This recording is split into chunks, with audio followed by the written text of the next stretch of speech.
Bon, bien comme mon ref. Avec les petites vidéos nostalgie de retour en enfance, ça faisait longtemps qu'on n'avait pas parlé d'histoire space de notre monde. Ouais, t'as juste fini de surfer sur la vague de nostalgie quoi. Non, je dis juste que je vais continuer de mélanger le contenu majoritaire de la chaîne, soit les animés et les mangas, et les histoires un peu insolites de notre monde. D'ailleurs, pour ce type de contenu, je vais essayer d'avoir un rythme un peu plus constant, d'une vidéo un peu axée culture, fait divers par mois. Bah ouais, parce que là ça fait je sais pas combien de temps que tu sors que des vidéos sur les animés, sale clochard, alors que t'as dit que t'allais parler un peu de tout sur la chaîne. Ah ouais, c'est vrai. Du coup, bah cette vidéo est une parfaite transition mêlant l'univers manga animé et les histoires un peu spéciales. On se retrouve donc pour les scandales ayant touché des mangaka, et vous pourrez être surpris de certains mangaka très connus qui ont eu des problèmes avec la justice. C'est le mec qui veut garder son audience. Allez, c'est parti, générique.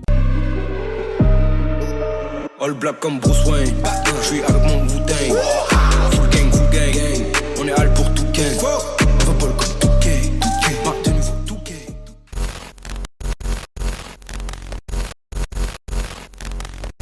Pour commencer de manière champêtre, on va parler du célèbre mangaka Nobuhiro Watsuki. Pour ceux qui ne savent pas qui c'est, il s'agit ni plus ni moins de l'auteur du mythique Kenshin le Vagabond les refs. Le manga pour lequel Eiichiro Oda travaillera en tant qu'assistant avant de créer le légendaire One Piece. Mais je suis pas là pour vous parler de sa carrière, mais d'un énorme scandale dont il fut l'objet en 2017, plus précisément en novembre 2017. Pour faire bref, il fut arrêté pour détention de DVD à caractère pédopornographique. Ce qui signifie qu'il avait en sa possession des DVD, voilà quoi, mettant en scène des jeunes enfants. Autant vous dire qu'au-delà du côté moral totalement dégueulasse, c'est totalement illégal, et au Japon, un tel acte est passible d'1 an de prison ferme et d'une amende d'1 million de yens, soit un peu moins de 8000 €. Mais Nobuhiro s'en est tiré avec une simple amende de 200 000 yens, soit 1500 € à peu près, et pourra continuer sa carrière en plus de ça. Ce qui est, faut se l'avouer, totalement ridicule. Le pire, c'est que lorsque la police l'a interrogé, il a avoué dans le plus grand des calmes: J'aime en effet les filles de la fin de l'école primaire jusqu'à à peu près la 2e année de collège. Bref, je veux pas parler plus, on passe à la suite.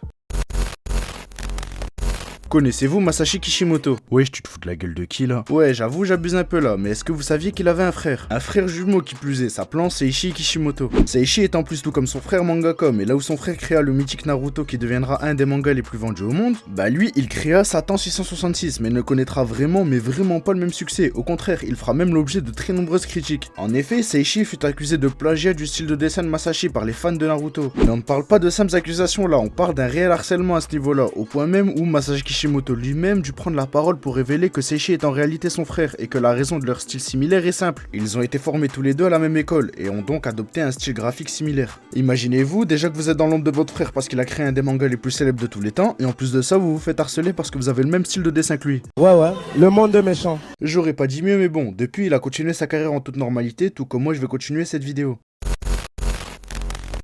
Le troisième scandale est assez récent puisqu'il date de 2020. On va parler de Tatsuya Matsuki, l'auteur du manga Act Age. Et on va passer un cap là clairement parce qu'il a été arrêté le 8 août 2020 pour attouchement sur 2 jeunes filles mineures. Je vais vraiment commencer à penser que pédophilie et mangaka c'est lié. Les faits se seraient passés le 18 juin 2020. Vers les coups de 20h sur son vélo, il aurait attouché une jeune lycéenne avant de s'enfuir juste après et recommencer 1 heure plus tard sur une autre lycéenne. Là où il a vraiment été con, c'est que la police a directement su que c'était lui parce qu'ils l'ont reconnu sur les caméras de surveillance. J'en ai vu des cons dans ma vie, mais lui, il s'est même pas masqué, zéro effort, rien. Il avait alors pas d'autre choix que de reconnaître les faits. Son manga fut alors totalement arrêté d'être publié au vu des actes commis, ce qui est totalement normal, mais cela mettant hélas sa dessinatrice Shiro Uzasaki au chômage. Mais je vous rassure, depuis elle a réussi à reprendre du service, tout est bien qui finit bien.